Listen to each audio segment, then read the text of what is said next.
नमस्कार दोस्तों, मैं हूं निशांत केसरी। ज्ञान ज्योति क्लासेस में आपका हार्दिक स्वागत है। दोस्तों, सीटेट पेपर 1 और पेपर 2 के लिए ये वीडियो विशेष रूप से महत्वपूर्ण है। इस वीडियो के अंतर्गत हम लोग समाजीकरण क्या है, समाजीकरण को प्रभावित करने वाले कारक कौन कौन से हैं, समाजीकरण को हम लोग समझेंगे। इस टॉपिक से यानी समाजीकरण से परीक्षा में करीब 4 या 5 प्रश्न पूछे जाते हैं, जो काफी आप लोग के लिए महत्वपूर्ण साबित हो सकता है। तो आइए आज हम लोग इस वीडियो को शुरू करते हैं और देखते हैं कि समाजीकरण क्या होता है। समाजीकरण देखेंगे, समाजीकरण क्या होता है। सोशलाइजेशन प्रोसेस, यानी कि यह प्रोसेस होता है क्या हमारे सामान्य दैनिक जीवन में, तो देखने का हम प्रयास करेंगे। मनुष्य एक सामाजिक प्राणी है। सबको पता है कि मनुष्य एक सामाजिक प्राणी है। समाज में हर प्रकार के इनके गुणों में विकास होता है, इनके व्यक्तित्व का विकास होता है। तो वही चीज यहाँ पे लिखा हुआ है कि मनुष्य एक सामाजिक प्राणी है। बिना समाज के किसी भी व्यक्ति के सर्वांगीण विकास की कल्पना नहीं की जा सकती है। यानी व्यक्ति विशेष के यदि सर्वांगीण विकास के मतलब विकास के हर पहलुओं को, विकास के हर पक्षों को यदि व्यक्ति के अंदर समाहित करना है, व्यक्ति में उसका विकास होना है, तो वह समाज में ही रहकर किया जा सकता है। बिना समाज का उसका सर्वांगीण विकास की हम कल्पना भी नहीं कर सकते। इतना महत्वपूर्ण हो जाता है समाज। इसके माध्यम से व्यक्ति के जीवन से संबंधित विभिन्न प्रकार के व्यवहारों को सीखता है। यानी कि व्यक्ति जो है अपने व्यवहार से संबंधित अपने जीवन में विभिन्न प्रकार के व्यवहारों को ये समाज में रहकर ही सीखता है, समझता है। जैसे कि उसके अंदर परोपकार की भावना जागृत होना, बालक या फिर व्यक्ति आत्मनिर्भर होना, सभ्य एवं सुशील बनना, इस प्रकार के जो गुण जो विकसित होते हैं समाज में ही रहकर, समाज के परिवेश में ही रहकर, वातावरण में ही रहकर हम लोग अर्जित करते हैं, सीखते हैं, समझते हैं। उसके अलावा संस्कार का निर्माण, धर्म, संस्कृति, मानवीय मूल्य, नैतिकता इत्यादि को समाज में ही रहकर हम लोग सीखते हैं। बालक विशेष के अंदर या फिर व्यक्ति विशेष के अंदर विभिन्न प्रकार के गुणों का जो विकास जो होता है वह समाज के माध्यम से ही होता है। समाजीकरण यही प्रोसेस होता है। यानी कि समाज के मूल्यों को स्वीकार करते हुए, उनके मूल्यों को आत्मसात करते हुए उसी मूल्य पर चलना। समाज में जिस प्रकार के समाज की आवश्यकता है, उन यानी समाज ने जिस चीज को आवश्यक रूप से स्वीकार किया है, उन गुणों को स्वीकार करना, समाज के मूल्यों को स्वीकार करना और उस मूल्यों का निर्धारण करते हुए उसको हम आगे बढ़ते हैं, उसी पर हम चलते हैं। पूरे जीवन भर हमारा व्यक्तित्व का निर्माण होता है। यही समाजीकरण कहलाता है। इसके अंतर्गत, इस परिभाषा के अंतर्गत या फिर कह सकते हैं इस तथ्य के अंतर्गत कुछ यहाँ पे विशेषताएं निकलकर सामने आती है। उस विशेषता को हम लोग देख लेंगे, काफी सुविधा होता है इसको समझना। और समाजीकरण की विशेषताएं में देखेंगे कि समाजीकरण के अंतर्गत क्या क्या विशेषताएं होती है। पहला है कि जन्म से मृत्यु तक चलने वाली एक प्रक्रिया, सतत प्रक्रिया। पहला आपका दिया हुआ है कि समाजीकरण एक सतत प्रक्रिया है, जन्म से मृत्यु तक, या फिर ऐसे भी कह सकते हैं समाजीकरण एक जीवन पर्यंत चलने वाली प्रक्रिया होती है। जैसे कि विकास में हम लोग पढ़े थे, तो समाजीकरण एक जीवन पर्यंत चलने वाली प्रक्रिया होती है, जन्म से मृत्यु तक चलने वाली प्रक्रिया होती है और ये सतत होती है, लगातार चलती है, बिना रुके हुए भी चलते रहती है और विभिन्न अवस्थाओं से होते हुए गुजरता है। जैसे कि मान लीजिए आपका शैशवावस्था, उसके बाद बाल्यावस्था, किशोरावस्था, प्रौढ़ावस्था, इस प्रकार सभी अवस्थाओं तक यानी मृत्यु तक होते हुए चलती है। और उस अवस्थाओं के अंतर्गत, उस समय चक्र के अंतर्गत बालक के अंदर विभिन्न प्रकार के व्यवहार का कह सकते सृजन होता है, व्यवहार निर्माण होता है। उसके बाद है अगला पॉइंट कि समाजीकरण सीखने की एक प्रक्रिया है। व्यक्ति विशेष के अंदर विभिन्न प्रकार के हम हर पल सीखते रहते हैं, कुछ ना कुछ हर क्षण हम लोग सीखते रहते हैं। तो ये सीखना जो होता है, समाज में रहकर ही हम चीज को सीखते हैं, समाज में रहकर ही हम कुछ चीज अर्जन भी करते हैं। तो इस प्रकार यानी कि समाजीकरण के अंतर्गत सीखने की एक प्रक्रिया के अंतर्गत अगर देखा जाए तो काफी महत्वपूर्ण होता है, क्योंकि हर परिप्रेक्ष्य में आपको सीखना है और समझना है। समाज में रहकर ही समाजीकरण के माध्यम से हम समझ सकते हैं। अगला पॉइंट है संस्कृति को आत्मसात करने की एक प्रक्रिया होती है। हमारी जो सभ्यता संस्कृति है, भारतीय सभ्यता संस्कृति कह सकते हैं या फिर कह सकते हैं कि किसी भी प्रकार की संस्कृति, हमारे समाज की संस्कृति, परिवेश की संस्कृति, हर प्रकार के संस्कृतियों को समझने के लिए, सभ्यता संस्कृति को समझने के लिए, समझने के पश्चात हम उसको आत्मसात कर लेते हैं। आत्मसात का मतलब होता है उसको स्वीकार करना, स्वीकार करने के पश्चात उस पर अमल करना, उसी पर उसके गुणों को स्वीकार करते हुए उस पर आगे की तरफ बढ़ना और अपने जीवन को काफी सरल बनाना, आत्मसात करने की प्रक्रिया होती है। उसके बाद अगला पॉइंट बनता है समाजीकरण के द्वारा सामाजिक परिवेश के अनुकूल। देखिए यहाँ पे समाजीकरण के द्वारा सामाजिक परिवेश के अनुकूल तथा व्यक्तित्व को विकसित करने की क्षमता होती है। यानी कि इसका अर्थ यहाँ पे पहले समझेंगे कि सामाजिक परिवेश के अनुकूल, सामाजिक परिवेश के अंतर्गत मतलब कि हमारे दैनिक जीवन में या फिर कह सकते हैं समाज के अंतर्गत जो जो परिवेश है, जैसे आपका परिवार हो जाएगा सबसे पहले, उसके बाद आसपास पड़ोस हो जाएंगे, विद्यालय हो जाएंगे, खेल का मैदान हो जाएगा, इन सब जो परिवेश है उनके अनुकूल अपने आप को बनाना। परिवार है तो परिवार में अपने आप को ढाल लेना, उसके अनुकूल बनाना, विद्यालय में अपने आप को ढालना, अनुकूल बना लेना। साथ ही साथ कह सकते हैं कि व्यक्तित्व को विकसित करने के लिए, पर्सनालिटी डेवलपमेंट करने के लिए बालक के अंदर या व्यक्ति के अंतर्गत जो उनका व्यक्तित्व होता है उसके विकास में काफी ये सहायक होता है समाजीकरण। इस प्रकार उसके अंदर, व्यक्ति विशेष के अंदर या मनुष्य के अंदर क्षमता प्रदान करने की एक प्रक्रिया होती है, उसके अंदर इस प्रकार की शक्ति विशेष रूप से जागृत होती है, समाजीकरण के माध्यम से सीखता है। उसके बाद अगला एक पॉइंट बनता है कि समाजीकरण मूल्यों को एक पीढ़ी से दूसरे पीढ़ी तक हस्तांतरित किया जाता है। समाजीकरण के अंतर्गत देखिएगा, जैसे कि मान लीजिए किसी व्यक्ति विशेष का समाजीकरण हो गया, विभिन्न प्रकार के उनके अंदर नैतिक गुणों का विकास हो गया, सामाजिक गुणों का विकास हो गया, या फिर परोपकार की भावना जागृत होगी, अपनी सभ्यता संस्कृति के बारे में वो समझ चुके हैं। तब होता क्या है कि एक व्यक्ति दूसरे व्यक्ति को समझाता है उसी, क्योंकि मनुष्य जो होता है अनुकरण के माध्यम से सीखता है। अनुकरण का अर्थ यह होता है कि दूसरों की नकल करके सीखना, समझना। तो इस प्रकार होता क्या है कि व्यक्ति जो चीज सीखा हुआ है अपने छोटे अनुजों को वो समझाते हैं, सिखाते हैं। इस प्रकार ज्ञान का हस्तांतरीकरण हो रहा है समाज में। हम लोग देखेंगे कि समाज के मूल्यों को हम लोग अनुकरण के माध्यम से सीखते हैं। तो इसके पश्चात हम कह सकते हैं, इसका अर्थ है कि समाजीकरण के अंतर्गत मूल्यों का एक पीढ़ी से दूसरे पीढ़ी हस्तांतरित किया जाता है, ये हस्तांतरित होते रहते हैं। तो इस प्रकार से समाजीकरण की विशेषताएं थी, इससे संबंधित भी प्रश्न पूछे जाते हैं। बहुत ही अच्छे से संबंधित प्रश्न अगर आता है तो आसानी से समझ में आ जाता है। अब देखेंगे इसमें समाजीकरण के प्रकार, समाजीकरण के कौन कौन से प्रकार होते हैं, इससे भी संबंधित प्रश्न पूछे जाते हैं। जैसे कि समाजीकरण एक जीवन पर्यंत चलने वाली प्रक्रिया होती है, निरंतर चलने वाली एक प्रक्रिया होती है। तो मनोवैज्ञानिकों के द्वारा अध्ययन के दृष्टिकोण से इसको दो भागों में बांटा गया है। समाजीकरण को दो भागों में बांटा गया है कि समाजीकरण के अंतर्गत कौन कौन से आएंगे, उसको अध्ययन के हिसाब से दो वर्गों में बांटने के पश्चात पहला जो भाग जो बनता है, पहला जो हिस्सा जो होता है वह प्राथमिक समाजीकरण के नाम से जानता है, और दूसरा जो होता है द्वितीय या फिर गौण समाजीकरण के नाम से जाना जाता है। इन दोनों से संबंधित प्रश्न पूछे जाते हैं। देखेंगे हम लोग प्राथमिक समाजीकरण क्या होता है। प्राथमिक समाजीकरण, इस प्राथमिक समाजीकरण में परिवार एवं मित्र आते हैं, याद रखिएगा। प्राथमिक समाजीकरण में परिवार एवं मित्र आते हैं। ये कारक हो पूछा भी जाता है कि निम्न में से प्राथमिक कारक कौन सा है, समाजीकरण के प्राथमिक कारक कौन कौन से होते हैं। तो समाजीकरण के प्राथमिक कारक परिवार एवं मित्र, ये कारक हो गए। इसके अंतर्गत होता क्या है कि बालकों के भविष्य में होने वाले समाजीकरण के लिए आधार सृजित करता है। यानी कि परिवार और मित्र, चूंकि परिवार यानी कि जब बालक का इसे कह सकते हैं कि परिवेश में जन्म लेता है, बालक अपने समाज में आता है, परिवेश में जन्म लेता है, तो उसके पश्चात सबसे पहले वो अपने परिवार से जुड़ा हुआ रहता है। तो परिवार में ही उसका समाजीकरण होता है। उसके अलावा उसके घर में जो कह सकते हैं छोटे छोटे जो बालक जो होते हैं मित्र के रूप में भी हो सकते हैं, तो वो हुआ। उसके बाद देख लेंगे इसमें ये होता क्या है कि भविष्य में होने वाले समाजीकरण के लिए आधार सृजित करता है। यानी कि बालक का व्यक्तित्व जो भविष्य में निर्माण होगा, बालक आगे चल के किस रूप से उसका भविष्य होगा, किस रूप से उसका जीवन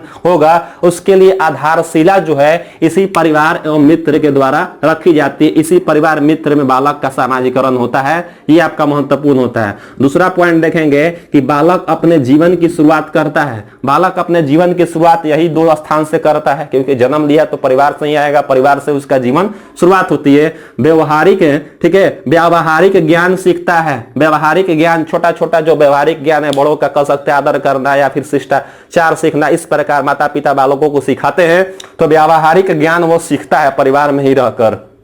ये प्राथमिक समाजीकरण आते हैं। उसके बाद है दूसरा कि द्वितीय या फिर गौण समाजीकरण। ये क्या होता है, द्वितीय या फिर गौण समाजीकरण। इस द्वितीय या गौण समाजीकरण के अंतर्गत आपका विद्यालय, स्कूल भी लिखा हुआ रहता है वहां पे, विद्यालय, खेल के मैदान एवं पड़ोस, ये तीन चीज, तीन कारक कह सकते हैं। विद्यालय, खेल का मैदान एवं पड़ोस जो होता है सामाजिकरण के द्वितीय या फिर गौण सामाजिकरण के ये कारक होते हैं। पूछा जाता है निम्न में से सामाजिकरण के द्वितीय कारक कौन सा है, गौण कारक कौन सा है? ये विद्यालय हो जाएगा, खेल का मैदान हो जाएगा एवं पड़ोस हो जाएंगे। इस प्रकार इसमें होता क्या देखिएगा, व्यवहारिक, ठीक है, व्यावहारिक रूप से सभ्य बनना सीखता है, इसमें व्यवहार का सृजन होता था।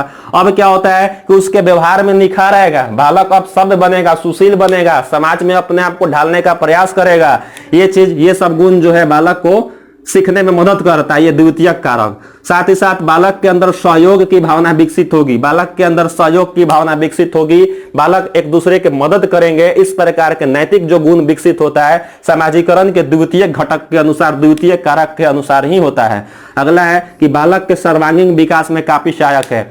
सर्वांगीण विकास, अभी बताया कि सर्वांगीण विकास में हर विकास के पहलुओं को शामिल किया जाता है। इसके लिए बालक को प्राथमिक एवं द्वितीयक दोनों मिलाकर ही होगा। अतः हम कह सकते हैं सर्वांगीण विकास में द्वितीय कारक काफी महत्वपूर्ण स्थान रखता है। इस प्रकार समाजीकरण के प्राथमिक और ये द्वितीय कारक है, आप लोग याद रखिएगा इसको। प्राथमिक के अंतर्गत परिवार एवं मित्र आते हैं, जबकि द्वितीय या फिर गौण के अंतर्गत आपका आ जाएगा विद्यालय, खेल का मैदान एवं पड़ोस। देखेंगे समाजीकरण को प्रभावित करने वाले कारक, समाजीकरण को प्रभावित करने वाले कारक कौन कौन से होते हैं पूछा जाता है। इस प्रकार से पहले देख लेते हैं कैसे प्रश्न आता है। प्रश्न आता है इस प्रकार से कि समाजीकरण को प्रभावित करने वाले कारक कौन कौन से होते हैं। 4 ऑप्शन दिया रहता है, तो उसमें से हम आसानी से चुन सकते हैं कि ये कारक जो है समाजीकरण को प्रभावित करने वाले कारक होते हैं। तो देखेंगे इसमें परिवार, पहला कारक आता है परिवार। समाजीकरण को प्रभावित करने वाले कारक में पहला कारक हम देख सकते हैं परिवार। परिवार किस रूप से सहायक होता है? क्योंकि प्रत्येक बालक जो होता है किसी न किसी परिवार से संबंधित होता है, किसी न किसी परिवार के साथ ही रहता है। जैसे कि वो होता क्या है कि अपने परिवार के विभिन्न सदस्यों से वह अंतःक्रिया करता, अपने माता पिता से हो या अपने भाई बहनों से हो या घर के अन्य सदस्यों से, अंतःक्रिया करने के माध्यम से बालक के अंदर प्रेम की भावना, बालक के अंदर सहानुभूति की भावना, बालक के अंदर कई प्रकार की भावनाएं जागृत होती है, सहयोग करने की भावनाएं जागृत होती है। उसी के अनुसार बालक का व्यवहार भी होता है, उसी के अनुसार बालक के अंदर सामाजिकरण के गुण विकसित होते हैं। ये परिवार काफी महत्वपूर्ण स्थान रखता है। विशेष रूप से हम यहाँ पर परिवार के बारे में देखेंगे। अगला है पड़ोस। पड़ोस यानी कि आसपास को जो हमारा जो माहौल जो होता है, वातावरण जो होता है, आसपास को जो लोग जो होते हैं वो पड़ोस परिवार का ही एक बड़ा रूप है। पास पड़ोस जो होता है, आस पड़ोस जो है वह परिवार का ही एक बड़ा रूप है। छोटा परिवार ये हो गया, विविध रूप से कह सकते हैं बड़ा परिवार एक आपका पड़ोस हो गया। पड़ोस में भी विभिन्न प्रकार के लोग रहते हैं, विभिन्न प्रकार के कह सकते हैं अलग अलग परिवार के सदस्य रहते हैं। उन लोगों के साथ भी बालक का अंतःक्रिया होता है, उन लोगों पर भी बालक का जो प्रभाव, बालक पर जो उन लोगों का जो प्रभाव जो होता है काफी देखने को मिलता है। जैसे कि आसपास पड़ोस जो होता है जिस प्रकार से होगा वैसा ही प्रभाव बालक या व्यक्ति के ऊपर पड़ता है।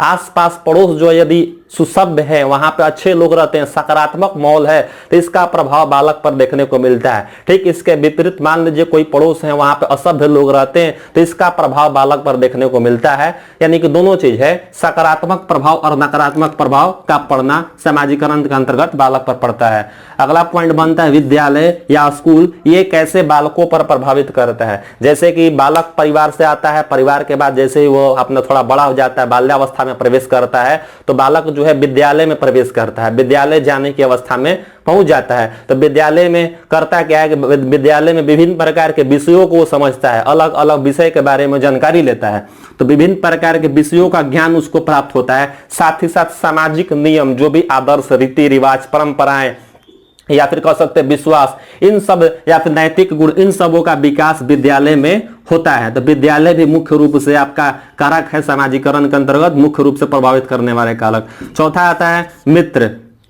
मित्र भी समाजीकरण के अंतर्गत प्रभावित करने वाले कारक होते हैं मित्र। तो मित्र किस रूप में? बालक देखिएगा मित्र बनाना काफी पसंद करता है। जैसे कि मान लीजिए कि बाल्यावस्था में अगर गया बालक, तो बाल्यावस्था में हम उम्रों के साथ मित्र का बना, यानी कि अपने ही उम्र के जो बच्चे जो होते हैं उनके साथ बालक का संपर्क काफी अच्छा होता है। उससे क्या होता है कि बालक के अंदर भेदभाव दूर, यानी कि भेदभाव को छोड़कर ऊंच नीच, जात पात, इन सब भावनाओं से परे होकर एक साथ बालक रहते हैं, खेलते हैं, एक दूसरे की भावनाओं को समझते हैं, सीखते हैं। तो मित्र का काफी प्रभाव पड़ता है, एक दूसरे से मिलते हैं। उसके बाद पांचवा प्रभाव पड़ता है पालन पोषण। पालन पोषण जो है किस रूप से प्रभावित करता है। बालक जिस परिवेश जिस परिवार से आता है उस परिवार में बालक का जिस प्रकार से लालन पालन हो रहा है, जिस प्रकार से पालन पोषण हो रहा है, जिस प्रकार से उसका कह सकते हैं भोजन की व्यवस्था हो रही है, उसका प्रभाव बालक के व्यक्तित्व पर पड़ता है। बालक के अंदर उस प्रकार की भावनाएं जागृत होती है। बालक के अंतर्गत कह सकते हैं कि जिस प्रकार का उसका परिवेश मिलेगा उसी के अनुसार बालक के अंदर इस प्रकार की जो भावना जो होती है वह जागृत होती है। पालन पोषण के अंतर्गत वो हो गया। उसके बाद छठा है सहानुभूति। सहानुभूति कह सकते हैं कि सहानुभूति किस रूप से प्रभावित करता है। जैसे कि छोटा बालक हो या बड़ा बालक, कोई भी बालक हो, यदि आप उस बालक सहानुभूति पूर्ण व्यवहार करते हैं, यानी कि यदि आप उस बालक के प्रति प्रेम प्रदर्शित करते हैं तो बालक के अंदर प्रेम के गुण विकसित होंगे और बालक उन्हीं लोगों के साथ ज्यादा संपर्क में रहेगा जो उनके साथ सहानुभूति पूर्ण व्यवहार करते हैं, उनके साथ जो प्रेम करते हैं, बालक उनके प्रति ज्यादा सहानुभूति प्रदर्शित करता है। तो इस प्रकार से बालक को सहानुभूति गुण प्रदर्शित करते हैं प्रभावित करने वाले कारक के रूप में। सातवां है कि पुरस्कार एवं दंड। पुरस्कार एवं दंड सामाजिकरण के अंतर्गत कैसे प्रभावित करते हैं। बालक जब कभी भी अच्छा कार्य करता है समाज में या फिर परिवार में तो लोग उसकी प्रशंसा करते हैं, बहुत शाबाशी देते हैं। इस प्रकार से बालक के अंदर गर्व की भावना विकसित होती है। वही अगर बालक कुछ विशेष कार्य कर देता है, कुछ विशिष्ट क्रियाकलाप कर देता है, कुछ और भी अच्छा कार्य कर देता है तो लोग उनको और पुरस्कार भी देते हैं। पुरस्कार देने से क्या होता है, उन्हें विभिन्न प्रकार के नैतिक गुणों का दिन प्रतिदिन विकास होते रहता है। ठीक है, यदि इसके विपरीत अगर कहा जाए कि मान लीजिए कोई बालक है अनैतिक हरकतें करता है, असामाजिक हरकतें करता है, तो उसको समाज के द्वारा या परिवार के द्वारा दंड भी दिया जाता है। दंड देने का उद्देश्य होता है कि बालक इस प्रकार का अब अनैतिक हरकतें न करे। इससे उसके अंदर एक तरह से डर की भावना विकसित हो जाती है। तत्पश्चात वह नकारात्मक संवेग दूर हो जाता है, उसके अंदर सकारात्मक प्रवेश समाहित होने लगते हैं। तो भी महत्वपूर्ण स्थान रखता है पुरस्कार एवं दंड। चौथा है आपका आठवां है धर्म। धर्म किस रूप से प्रभावित करता है। तो धर्म यानी कोई भी बालक विशेष या व्यक्ति जो है किसी न किसी खास धर्म से संबंधित रखता है। अपने ही धर्म के अनुसार उसका जो ये पूरा संस्कार एवं आदर्श जो होते हैं उसी के अनुसार उस चीज को सीखता है। वो अपने धर्म के अनुसार अपना जीवन यापन करना चाहता है, या उसके परिवार जो है जिस धर्म से आते हैं वो भी चाहते हैं कि मेरा जो बच्चा हो या फिर मेरा जो बालक जो है उसी अपने धर्म के अनुसार ही उसका सर्वांगीण विकास हो, उसी के अनुसार इस प्रकार से होती है। तो धर्म के अनुसार प्रभावित करता है, उसी के अनुसार उसके अंदर संस्कार विकसित होता है, आदर्श रीति रिवाज परंपराएं अपने धर्म के अनुसार करता है। इस प्रकार से ये जो है महत्वपूर्ण कारक होते हैं। आता है निम्न में से समाजीकरण को प्रभावित करने वाले कारक कौन कौन से ये हो। इससे पहले हम बताएं कि समाजीकरण में दो प्राथमिक कारक और द्वितीय कारक। प्राथमिक कारक में कौन कौन आते हैं, परिवार और मित्र आते हैं, जबकि द्वितीय कारक में कौन था, विद्यालय था, पास पड़ोस था और खेल का मैदान था। इस प्रकार से हम देखें। अब देखेंगे कि समाजीकरण की प्रक्रिया में कुछ निम्नलिखित कारक हैं, ये किस रूप से प्रभावित करते हैं। जैसे कि यहाँ पे देखिए परिवार एवं अभिभावक की क्या भूमिका होती है। हमारे कह सकते हम सबके व्यक्तित्व के विकास में, मनुष्य का व्यक्तित्व हो, बालक का व्यक्तित्व, किसी भी का व्यक्तित्व विकास में उसका परिवार एवं उसका अभिभावक, ठीक है, परिवार एवं अभिभावक की क्या भूमिका होती है। तो देखेंगे इसके अंतर्गत बालक जो है अपने परिवार के अंतर्गत जो कुछ भी शुरुआती दौर में जो कुछ भी सीखता है, समझता है शुरुआती अवस्था में, तो वह उसके जीवन की अस्थायी पूंजी बन जाती है। यानी कि शुरुआती दौर में जो कुछ भी उसके अंदर गुण का विकसित होता है, विभिन्न प्रकार के कह सकते विकास जो होता है, वह जीवन के लिए काफी अस्थायी हो जाता है, अस्थायी पूंजी के रूप में विकसित हो जाता है। दूसरा है आवश्यकताओं की पूर्ति, यानी विभिन्न प्रकार के हमारे जो दैनिक आवश्यकताएं होती हैं, तो वह दैनिक आवश्यकताएं हमें परिवार से ही प्राप्त होती है, परिवार के सदस्यों के द्वारा वो हमें प्राप्त हो जाती है। तो इस प्रकार से आवश्यकताओं की पूर्ति के लिए परिवार एवं अभिभावक माता पिता जो होते हैं उनकी खास भूमिका होती है। उसके बाद है प्रशंसा एवं दंड की भावना भी विकसित हो जाती है। परिवार के सदस्यों के द्वारा यदि प्रशंसा भी की जाती है। कैसे, जैसे मान लीजिए कोई बालक अच्छा कार्य कर रहा है, नैतिक भरे कार्य कर रहा है, उसके अंदर शिष्टाचार वाले गुण विकसित हो रहा है, तो परिवार के सदस्य उसकी प्रशंसा करते हैं। साथ ही साथ यदि किसी प्रकार का अगर गलत हरकत करता है, अनैतिक कार्य करता है, अशिष्ट कार्य करता है, तो उसे दंड देने का भी प्रावधान किया गया है। तो इस प्रकार इसका प्रभाव पड़ता है। उसके बाद है भाषा विकास के रूप में किस रूप से हम देखेंगे। बालक के अंदर भाषा विकास के रूप में परिवार के अंतर्गत जो एक दूसरे के सदस्य जो होते एक दूसरे से अंतः क्रिया करते हैं, उस वार्तालाप के दौरान बालक के अंदर भाषाई क्षमता विकसित हो जाती है। यानी भाषा विकास के रूप में भी काफी महत्वपूर्ण सहायक होता है, क्योंकि शुरुआती दौर में जो भी बालक जो होते हैं अपने परिवार से ही जुड़े रहते हैं, एकदम शुरुआती अवस्था में अपने माता पिता के आसपास में ही रहते हैं। उसके बाद बालक के अंदर या फिर व्यक्ति विशेष के अंदर आदर्श, मूल्य, रीति रिवाज, परंपराएं तथा मान्यताएं को वो सीखता है, समझता है। धीरे धीरे अपने माता पिता से ये सब चीज गुण उसमें विकसित होते हैं। परिवार के लोगों को देखता है, परिवार में विभिन्न प्रकार के जो भी परंपराएं चली आती है उन परंपराओं को देखते हुए सीखता है। उसके बाद है सामाजिक प्रतिष्ठा एवं परिवार के आर्थिक स्तर। ये क्या होता है कि सामाजिक प्रतिष्ठा, परिवार का समाज में किस प्रकार का प्रतिष्ठा है, किस प्रकार के मान सम्मान है। साथ ही साथ कह सकते हैं परिवार की आर्थिक स्थिति कैसी है, इसका भी बालक के व्यक्तित्व विकास पर प्रभावित करता है। जैसे कि मान लीजिएगा कि निर्धन परिवार के, यदि निर्धन परिवार से संबंधित कोई बालक आता है तो वो उसके होता है कि उसके अंदर में एक हीन भावना विकसित होने लगती है, समाज में अपने आप को असमायोजित महसूस करता है। ठीक इसके विपरीत यदि कोई परिवार जो है, यदि कोई परिवार है बहुत अच्छा आर्थिक स्थिति मजबूत है, प्रबल है, तो अपने आप को उसी के अनुसार ढालने का प्रयास करता है। तो इस प्रकार से ये भी आपका आर्थिक स्तर जो है प्रभावित करता है। अगला पॉइंट बनता है परिवार के सदस्यों के प्रकृति के अनुरूप होती है, यानी कि बालक विशेष के अंदर जो भी गुण जो विकसित होते हैं परिवार के सदस्यों के अनुरूप ही होती है, उसकी प्रकृति। परिवार के यदि लोग सुसभ्य रूप से व्यवहार करते हैं तो उसी के अनुसार बालक के अंदर भी गुण विकसित होंगे। वही परिवार के लोग अशिष्ट रूप से बालक के साथ व्यवहार कर रहे हैं, अशिष्ट रूप से अनैतिक हरकतें कर रहे हैं, ठीक उसी प्रकार का गुण बालक में विकसित हो जाता है। तो काफी महत्वपूर्ण स्थान रखता है परिवार एवं अभिभावक। दूसरा कारक हम लोग यहाँ पे देखेंगे, मित्र की क्या भूमिका होती है, मित्र समूह। ठीक है, मित्र समूह की भूमिका किस रूप से सहायक होती है। तो मित्र समूह, मित्र का बनना बाल्यावस्था में होता है।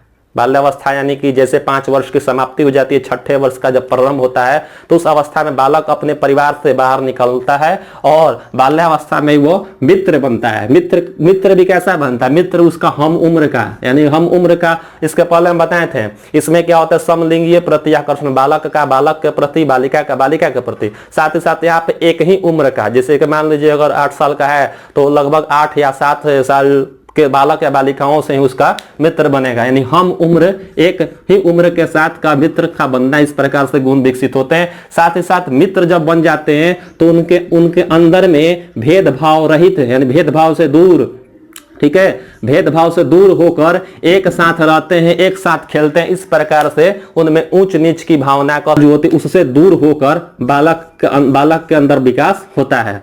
उसके बाद है विविधतापूर्ण वातावरण से ज्ञान स्तर में वृद्धि होती है। बालक अपने परिवेश में जब आता है तो तरह तरह का वातावरण उसको मिलता है, अलग अलग पृष्ठभूमि से संबंधित बालक आते हैं, उनसे क्या होता है, उसके ज्ञान यानी मानसिक स्तर में वृद्धि होती है। साथ ही साथ बालक के अंदर सहयोग की भावना, एक दूसरे की सहयोग किस प्रकार से किया जाता है इसकी भावना विकसित होती है। एक दूसरे के भावनाओं को समझता है, एक दूसरे की प्रशंसा करने की भी भावना जागृत होने लगती है और एक दूसरे को मदद भी करते हैं, इस प्रकार की भावना विकसित होती है। साथ ही साथ बालक का मानसिक विकास में काफी ये सहायक होते हैं मित्र, क्योंकि मित्र समूह में बालक विभिन्न प्रकार की क्रियाएं करते हैं, एक दूसरे के मदद करना से लेकर हर प्रकार की क्रियाएं करने से क्या होता है, उनका मानसिक विकास जो होता है प्रबल होता है, सशक्त होता है।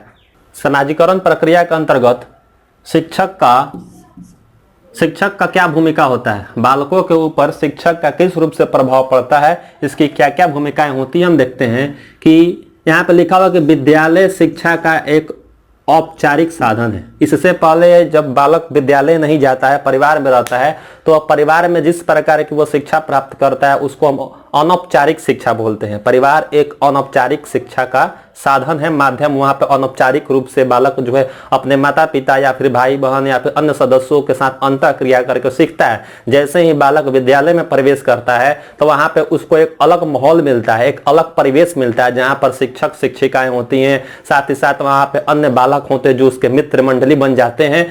तो इस प्रकार देखा जाए तो विद्यालय एक शिक्षा का, यानी विद्यालय शिक्षा का औपचारिक साधन है। यहाँ पे औपचारिक रूप से बालक शिक्षा ग्रहण करता है, इस प्रकार इसका प्रभाव काफी झलकने को मिलता है। वहां पे जो शिक्षक महोदय होते हैं, शिक्षक महोदय का प्रभाव काफी पड़ता है बालक के ऊपर। बालक जो है विद्यालय में अनुशासन, सामूहिक क्रियाकलाप, सहयोगात्मक गुणों का विकास करता है। इस प्रकार शिक्षक जो होते हैं, बालक के अंदर अनुशासन का गुण विकसित करना हो या बालक एक सामूहिक क्रियाकलाप कर सके, यानी कि शिक्षक को करना क्या है कि सामूहिक क्रियाकलाप को करने के लिए हमेशा प्रेरित करते रहना चाहिए। साथ ही साथ बालक को सहयोगात्मक रूप से एक दूसरे का सहायता करना, एक दूसरे की मदद करना, इस प्रकार के गुण विकसित करने चाहिए और करते भी हैं, ये प्रभाव देखने को मिलता है। बालकों को सामाजिक सांस्कृतिक मान्यताओं, मूल्यों और मानकों आदि का ज्ञान देना है। शिक्षक महोदय का एक कर्तव्य यह भी बन जाता है कि बालक के अंदर विभिन्न प्रकार के ज्ञान का अर्जन करवा सके, ज्ञान समाहित करवा सके, जिसके अंतर्गत वह सामाजिक सांस्कृतिक मान्यताओं, मूल्यों, मानकों, विश्वासों आदि का ज्ञान देना, जिससे उसका सर्वांगीण विकास हो सके, सहायक होता है। उसके बाद देखते हैं शिक्षक के रूप में देखेंगे कि बालकों पर शिक्षक का गहरा प्रभाव पड़ता है। अर्थ यहाँ पर यह है कि जिस प्रकार शिक्षक अपने आप को प्रस्तुत करते हैं तो बालक उसका अनुकरण करते हैं। अनुकरण के माध्यम से ही वह विभिन्न प्रकार के ज्ञान को सीखते हैं, समझते हैं। तो इसीलिए एक शिक्षक महोदय का जो प्रभाव जो विद्यालय में होना चाहिए, एक सकारात्मक प्रभाव होना चाहिए, क्योंकि शिक्षक का कर्तव्य बनता है कि बालक का सर्वांगीण विकास कर सके, सर्वांगीण विकास के रूप में बालक विकसित हो सके। इसीलिए शिक्षक का एक गहरा प्रभाव देखने को मिलता है। तो इसलिए शिक्षक महोदय अपने आप को एक सुसभ्य तरीके से एक अच्छे शिक्षक के भांति प्रस्तुत करें ताकि बालक का सर्वांगीण विकास हो सके। साथ ही साथ अब हम लोग यहाँ पर देखेंगे कि खेल की क्या भूमिका होती है दैनिक जीवन में। बालक के ऊपर बालक पर प्रभाव क्या पड़ता है, बालक के कह सकते हैं कि खेल का प्रभाव क्या पड़ता है। जैसे खेल का प्रभाव हम देखेंगे, खेल की भूमिका क्या होती है, शारीरिक व मानसिक विकास में वृद्धि के रूप में। बालक खेलना काफी पसंद करता है, विभिन्न प्रकार के खेल में वो अपना कार्य करते रहता है, विभिन्न प्रकार के खेल खेलते रहते हैं। उससे क्या होता है, उसका शारीरिक व मानसिक विकास सुदृढ़ होता है। दोनों प्रकार ये जो विकास जो है शारीरिक और मानसिक काफी सशक्त मानी जाती है, और इन दोनों का विकास में खेल काफी महत्वपूर्ण स्थान रखता है। खेल के माध्यम से और क्या होता है कि खेल को बालक की रचनात्मक, जन्मजात, आत्म प्रेरित, स्फूर्तिदायक, आनंददायक प्रवृत्ति कहा जाता है। यानी बालक के अंदर जब खेल खेलता है तो उसमें विभिन्न प्रकार के रचनात्मक देखने को मिलती है। साथ ही साथ कुछ ऐसे प्रवृत्ति होते हैं जो जन्मजात होते हैं, जन्मजात जो गुण जो होते हैं वो देखने को मिलता है। बालक आत्म प्रेरित होकर, खुद से प्रेरित होकर खेल में एक से एक कह सकते हैं बढ़िया से बढ़िया अपने आप को प्रदर्शित करने का कार्य करता है। साथ ही साथ उस स्फूर्तिदायक मतलब बालक काफी एक्टिव रहता है, हर प्रकार के खेल खेलने में अपने आप को कह सकते हैं शारीरिक क्रियाकलाप के माध्यम से एक्टिव रहता है। आनंददायक, बालक खेल से आनंद लेता है, बालक को खेलने में काफी रुचि आता है, जिससे कि बालक हमेशा प्रसन्न रहता है, आनंद की अनुभूति करता है। इस प्रकार की प्रवृत्ति देखने को मिलता है और इस प्रकार उसका सामाजिकरण भी होता है। साथ ही साथ यहाँ पे देखते हैं कि बालक के अंदर एकता व सहयोग की भावना का विकसित हो जाना। बालक के अंदर एकता एवं सहयोग की भावना विकसित होती है खेल खेल के माध्यम से, क्योंकि खेल है तो तरह तरह के परिवेश के बालक आएंगे, उससे उसका संपर्क होगा, जिससे कि क्या होगा, उसके अंदर सहयोग की भावना विकसित होगी। प्रत्येक बालक एक दूसरे का मदद करेंगे, जिससे एकता का भावना जागृत होगा। यही उसके दैनिक जीवन में कह सकते हैं, भविष्य में भी कह सकते हैं, तो काफी महत्वपूर्ण स्थान रखता है, क्योंकि इसी से ही बालक के अंदर इस प्रकार की भावना जागृत होती है। अगला है कि नेतृत्व गुण का विकास होना। नेतृत्व गुण का विकास होना, अनुशासन एवं नियमों का पालन करना। बालक में देखिएगा खेल खेल के माध्यम से, खेल में कह सकते हैं मुख्य रूप से कैप्टन होते हैं, मुख्य रूप से कह सकते हैं नेतृत्वकर्ता होते हैं। इससे क्या होता है, बालक के अंदर नेतृत्व करने के गुण का विकास होना, और जो भी खेल के नियम अनुशासन होते हैं, अनुशासन एवं नियम होते हैं, उन नियमों अनुशासन का वो पालन करते हैं, जो उनके भविष्य में भी काफी सहायक होता है। किसी भी नियम, किसी भी अनुशासन से कार्य करना काफी महत्वपूर्ण हो जाता है इनके लिए।